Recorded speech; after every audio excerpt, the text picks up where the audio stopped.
Welcome everyone to Chaos Cubed, aka Minecraft 26.2. As per usual, Mojang has been making a lot of technical changes to the game, and with that comes several ways in which your data pack might be broken. So, here is how to upgrade your pack to 26.2. As always, I will be assuming that you have a pack that is working perfectly in the previous version, 26.1, up through 26.1.2, because that's not confusing at all. If you're trying to upgrade a data pack from an earlier version, go ahead and check out the link in the description. I've got a playlist full of videos that incrementally show you how to upgrade from previous versions. But without further ado, here we go. First off, if you were using the /team or /waypoint commands to change the color of a team or a waypoint, this new version now requires that the color arguments perfectly match the standard JSON text color arguments. So in the previous version, you were allowed to do crazy stuff like this, where you could be really fast and loose with capitalization. You could do like all caps, or you could do capital like that. Now in this new version, the only allowed argument is, the perfect lowercase snake case, just like you would see in JSON text components. The example that Mojang themselves gave is that dark purple all one word and also dark purple capitalized used to be valid, but now dark_purple all lowercase is the only way to go. You could have already been conforming with this standard before, and if so, that's great, but if you weren't, you just now have to make a little change. Next up, we've got a change to entity predicates. Now from a high level, the change was that everything that falls inside this predicate field now kind of acts like data components on items, in that every single key inside this object has to have a namespace ID, and every single key has to be recognized by the game. In terms of actually updating your packs, this hasn't really changed much, but there are a couple things you need to watch out for. First of all, like I said, every single key under this predicate field has to be recognized by the game, and if it finds an unrecognized key, it will fail. So previously it was possible to put in comments using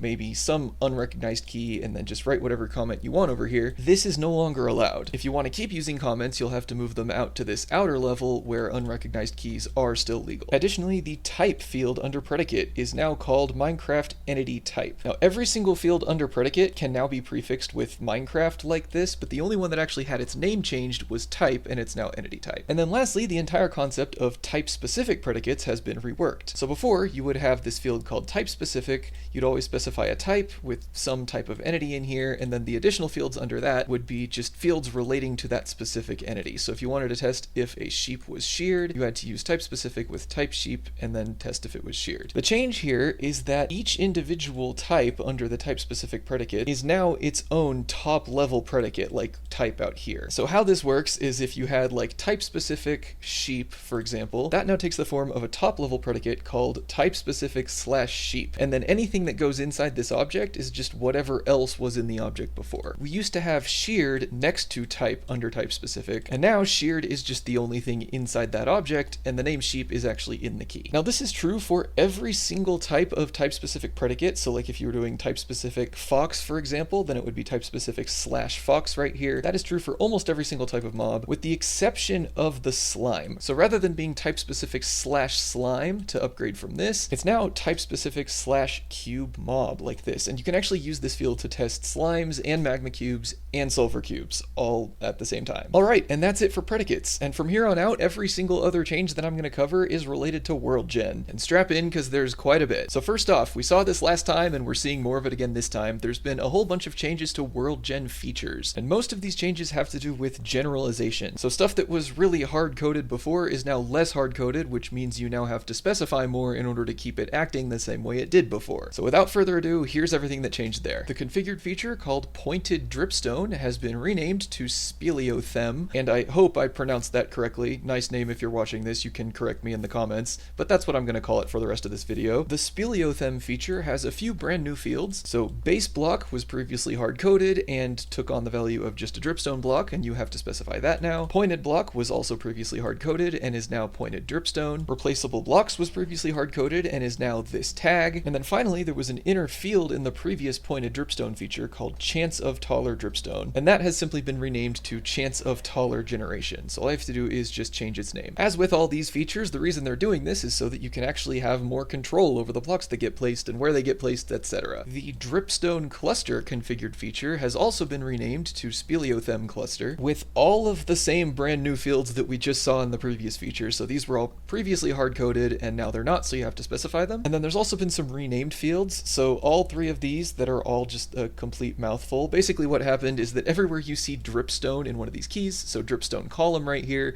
dripstone column right here, and then dripstone, just dripstone right there. It got renamed to speleothem instead of dripstone column, speleothem here, and then speleothem here as well. But other than that, those fields all behave the same, as far as I'm aware. And by the way, wherever you see me put like 3 dots, that just means there's more stuff there that hasn't changed that you probably have, and you just need to keep it the same. So 3 dots here as well, that means there's just a lot more fields that go in this feature that haven't changed. Next up, there was a change to the large dripstone feature, which actually hasn't been renamed weirdly because I think it only applies to the dripstone blocks and not the pointed dripstone. It also has a brand new field called replaceable blocks, which is the exact same replaceable blocks field we've already seen on those other 2 features. And then also its column radius field is now capped at 16 instead of 19. So if you were giving it something that could have gone above 16 before, that will no longer work. Next up, we've got a change to the lake feature, and nothing that existed previously inside this feature has been messed with. The only change is that it's got several new fields that you have to specify. Can place feature is a block predicate, which you should just specify as always true, basically. Can replace with air or fluid is another block predicate that previously was hard-coded to this right here. And then can replace with barrier is another block predicate that was hard-coded to this. A similar change happened with the root system feature, where none of its existing fields were messed with, but you now have to specify these 2 new integer fields called level test distance and max level deviation, which both are 0 in vanilla, so I assume that's safe. And then finally, a minor tweak to the multi-face growth feature. Previously, block was a field that you could specify, but it was optional, and if you didn't specify it, it would default to just placing glow lichen. You now have to specify it, and you should just put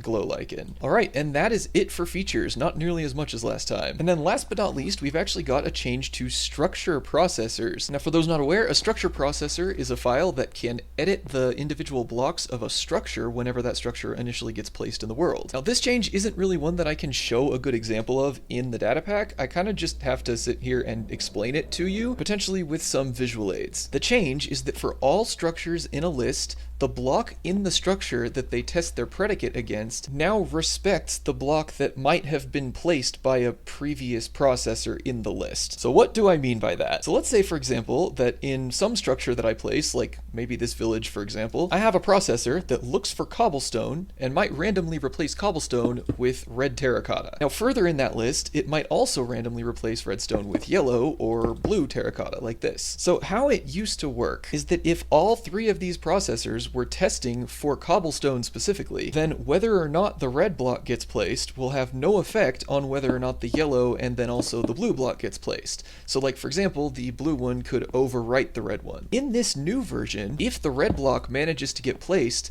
then the yellow block will try to find cobblestone, find the red block, and then fail. And then same for the blue one, it will try to find cobblestone, there's no cobblestone there, it'll fail. But if the red block didn't get placed, like there's a random chance or something, then the yellow one sees cobblestone and it has a chance to get placed. This is a subtle difference, but it does actually have the potential to change the behavior of your structures, specifically if you're using a whole bunch of processors chained together in a list. Alright, and last but most certainly not least, we have a change to density functions. Specifically, if you were using the weird scaled sampler density function, either type 1 or type 2, then both of those types have been removed and their functionality has been taken over by a new and much more general interval select density function. And here's what happened. It used to be possible to define a weird scaled sampler density function. You could call it type 1 or type 2, as we'll see in a minute, and then you would give it an input, which is just some other density function, and then give it a noise. And then you'd kind of just let it do its thing, and it was kind of completely a black box. It would like use values returned by the input to then return values from the noise, and it was really weird. And then also type 1 and type 2 were slightly different algorithms. Let's just say I'm actually quite glad they've changed that system. Well, sort of, because what they've changed it to is this. And yes, you are seeing that correctly. So basically what I'm saying here is that everything in this file, like this entire file in the old version, is equivalent to this absolute monstrosity in the new version. So it's an abs function, an absolute value function, of an interval select, and interval select is this new really general type. And you can see here that interval select takes a whole bunch of parameters. First off, it takes an input, and it's actually exactly the same input that you put right here. So that's one really easy part about upgrading. It takes some thresholds, and if you want to upgrade specifically from type 1 of the weird scaled sampler, then you have to specifically put in these thresholds. And then it has a bunch of functions that are just multiplying some number by some other number that's sampled from a noise. It's got 1, 2, 3, 4 functions, and for every single one of these functions, I mean, the numbers are slightly different. You have to stick to these numbers if you're trying to upgrade from type 1. And the thing to note here is that the noise here in every single one of these functions is the same noise that you had here previously, right? So you had it once here, you now have to specify it 4 times. Like I said, this is a lot. I am kind of glad they made this change because you can actually sit down and look at this file. Like, if you take the time to learn what exactly interval select does, which is a lot less opaque than the weird scaled sampler used to be, you can actually sit down, read through this file, and see exactly what the weird scaled sampler was doing, which is really cool. And then you can also go in and like edit stuff if you want to, which is another cool thing about this update. You're granted more freedom as a developer, basically, with the cost of it being a lot more confusing to use. Alright, so that's type 1. Type 2 is very, very similar. It used to be exactly like type 1, except you just specify type 2 right here and no other differences. And in the new version, it is also a monstrosity. In fact, an even bigger monstrosity this time. There's now 4 thresholds and 1, 2, 3, 4, 5 functions with slightly different numbers everywhere. But we've got the same kind of thing going on, right? So the input from before goes right here. All the numbers that you see are, what you have to put. There's no variability there unless you want to change something specifically. And then the noise that you had before from right here is actually specified 5 times. 1, 2, 3, 4, 5. Same kind of thing going on here. As always, these data packs are available to download in the video description, so you can play around with them and look at what changed and see them for yourself. I understand that this section specifically is probably going to be really hard to just surmise from watching this video alone. Alright, and believe it or not, that is actually everything from this update. Any pack that was working in 26.1.2 potentially will work again if you just make all of the changes that I specified here. Have fun kicking around the sulfur cubes. I have been Kanye. I will see you all later, my dudes.